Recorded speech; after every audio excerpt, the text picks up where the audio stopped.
I met a gypsy. Have you got any dates in mind for when you're going to go over there? Yeah, probably.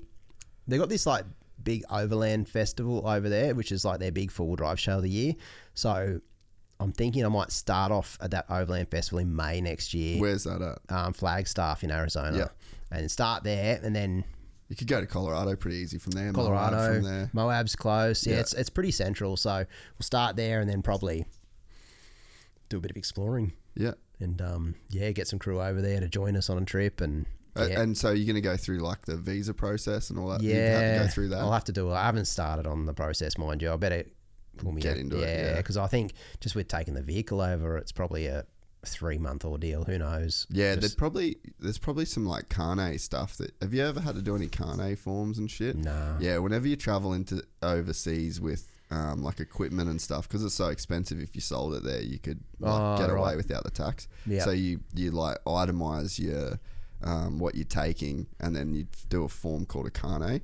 So like whatever visa people you get, just say like, oh, we'll have to do a carnet. That's something I definitely need to look into. But everyone's saying it can be done. So yeah, 100%. Yeah. So as long as you, like you said, you don't sell your car over there, you got to take it home. And trust me, I don't want to sell it. I want to bring it back as fast as I can. But you'd drive it if you could. Yeah, 100. Yeah, that'd be a cool drive. But yeah, man, I can't wait to do something like that. A bit different. I mean, I still froth on obviously the Australian stuff probably more, but just broaden your horizons a little bit and see like some of that stuff we just saw then. Like that's wild. I don't even know if my car can do that. I might have to try and put some bigger tires on it and Americanize it. Yeah, probably. That should be the first bit of content. Is to just get over there, take it how it is, and be like, look, we got to beef this fucker up. Yeah, just get some 37s or 38s on it and just wheel the piss out of it. That'd be cool. Yeah, no, I'm all for it. I can't wait to see it. Yeah. And do you you'd take your own crew over there? Yeah. Yeah, I definitely would, just because we've been working together forever, and these guys they're the ones that make us look good. So it would take probably at least our producer over and stuff like that, and probably a cameraman as well. We'll probably have a pretty tight crew on that one, just because of the expense will be, I can imagine, monumental. You gotta have dudes that are down to sleep on the floor. Yeah, in bear country. I won't tell them that bit though. Yeah. We'll leave this bit out. Yeah. It'll be an adventure just to have a crack, and see what it's like. Yeah. And and hopefully we can drive some of those iconic tracks, because they look pretty gnarly. I'm actually scared of heights, so that one in Moab just scared the shit out of me when we looked at that gnarly. I don't know if I'd do it, I guess if you're there, you might have to, but fuck. Yeah, it's a little bit committing when you're so high, like maybe thousands of feet above sea level, and you got cliff edges on each side, and you're giving it a red-hot punt just to get up over a rock. A Frankenstein car. Yeah. I definitely wouldn't want to go first. I don't think that might be a bit gnarly. Yeah, no. You got to give it a crack. You got to give it a crack. So you were saying before that that US scene is kind of like a little bit maybe behind the Aussie scene in like the four-wheel drive touring kind of thing. That's what do you like crystal ball looking into it? Do you think that's probably the next place it's going to explode with that stuff? Without a doubt. Really? I like America's so far ahead in a lot of things we do here in Australia. Like in the race scene, like building these four-wheel drives that have massive tires and stuff. Like they're light years ahead. They've been building like race buggies and stuff. The Baja stuff. Yeah, Baja, King of Hammers, all that sort of gnarly race stuff. They've been doing that for years, and they're well ahead. In terms of camping and touring, like the stuff we call touring, they call it overlanding, and that's sort of like a new phenomenon over there. Like these dudes are like just getting into it, and like anything, if it picks up over there, it's going to be huge. So yeah, it's definitely the way it's going. And the cool thing is we've had, I've had 20 years experience of doing this sort of stuff, and these guys are just getting into it now. So that's exciting. That's exciting to see if there is an appetite for an American audience of what we do.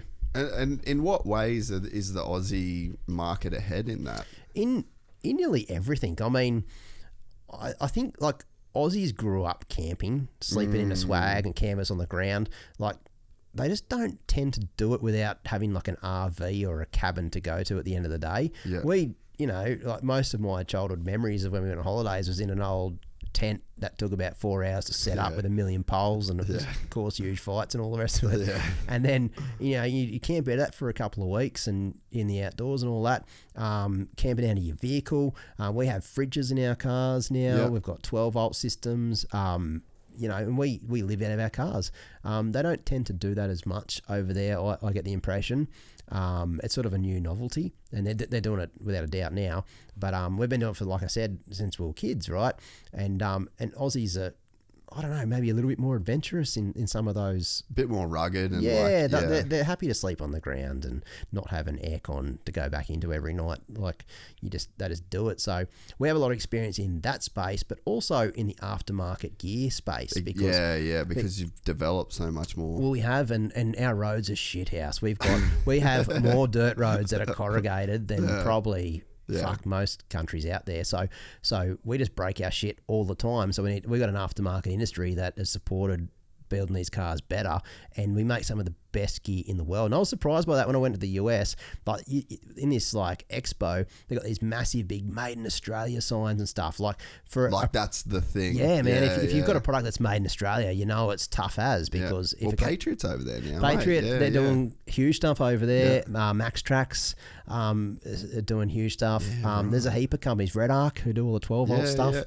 They're all in the States, and it's going to be big for a lot of Australian companies who get into the States, it's for sure. Yeah, because that's what it seems like, is that there's been this emerging market in Australia for so long. And, I'm friends with Danny Brown from ARB, and it's like, that's a crazy family business. One of the mainstay Australian family businesses. Forget about the brand as such, but in terms of like the runnings of that company, like, it's an iconic Australian brand, and there's just so much skin in the game, like years and thousands of Ks and thousands of shocks fucked and thousands of miles of canvas. It's amazing. That's a really cool story, the ARB story, and the fact that the Americans love that brand. Really? So it's huge. Big over there. It's huge over there. It's massive. And I got a mate, Tim, based down in Newcastle, builds a tray and canopy. Right, Mitts Alloy. He's big over there now. He's starting to sell heaps of trays and canopies because they just want Aussie products. Because if they can handle the shit that we put them through on a day-to-day basis, they know it's going to survive over there. So it's cool to see. It's just really cool. It makes you pretty proud as an Aussie to see that our industry is like building some of the best shit in the world. Well, and it must be exciting on your end too, as one of the leaders in that world, if there is this market that's kind of now opening up for this in the US. Yeah, that's exciting, because you I guess when you live in Australia and all the rest of it, you think, the US will be bigger and better at everything. There's 400 million people over there, and it's kind of like humbling to think that us as little Aussies can be, showing these guys how to do this, which is wild. And look, mark my words, in 5 years' time, they'll probably overtake us like they do with most things. Do it quick. Yeah, and they'll be the best in the world at it. But like you said about the YouTube channels, like if you kind of get that initial foothold in a space, then you're always going to kind of have I guess first to market wins in a lot of ways, Yeah, exactly right. So it's exciting time in the Aussie off-road industry anyway, because America's an emerging market, and it's booming here in Australia. Like it's I've never seen I've been in it for nearly 20 years, and the way I see the Aussie four-wheel drive market right now, it is booming, especially since COVID, right? Yeah, I was going to say, how did COVID change it? Oh, massively. All these dudes that usually do a European holiday with their family couldn't do that, so they go, you know what, fuck it, we'll buy a caravan. Put a roof rack on the Navara. Let's go. Yeah, off we go. We'll go get this car built up so it can do it properly. And as a result, our industry's boomed over the last couple of years. And is it something you can feel and see? Because it's numbers on a screen or numbers on a view is one thing, but when you're actually out in the real world and you can really see it. Yeah, I see it just even from like our audience perspective. There's a lot of new dudes getting into it. Bought their first four-wheel drive, taking their kids camping for the first time. I'm seeing it left, right, and center, man. And it's really cool to see, because it's such a I see it as a really positive hobby, a lifestyle. People getting outdoors and getting back to basics in a way, getting outdoors and showing their kids the real Aussie bush and shit. I think that is so healthy. They're not, locked up inside watching computer games and shit. They're actually getting out there and doing it. So that's a really positive social thing I've seen that came out of COVID. And as a result, the industry's boomed. Like, dudes are selling, so much product because people can't get enough of it now. Yeah. So yeah, it's positive in so many ways. I thought it was going to be the end of our industry when COVID first hit. I was like, oh man, like I was ready to. Gloom. Yeah, I started putting applications into Bunnings. I thought, here we go, I'm out. Yeah, this will be the end of us. But it couldn't have been. It was definitely not the case. We even for people who had more of a craving for content, and wanted the know-how so they could get out and do it themselves because they realised they won't be going overseas anytime soon. So they thought, how do I make the most out of Aussie holidays? If you enjoyed this content, please like and subscribe. And to listen to the full 3-hour podcast, search Gypsy Tales in your favourite podcast platform or click the link in the description below. Gypsy Gang.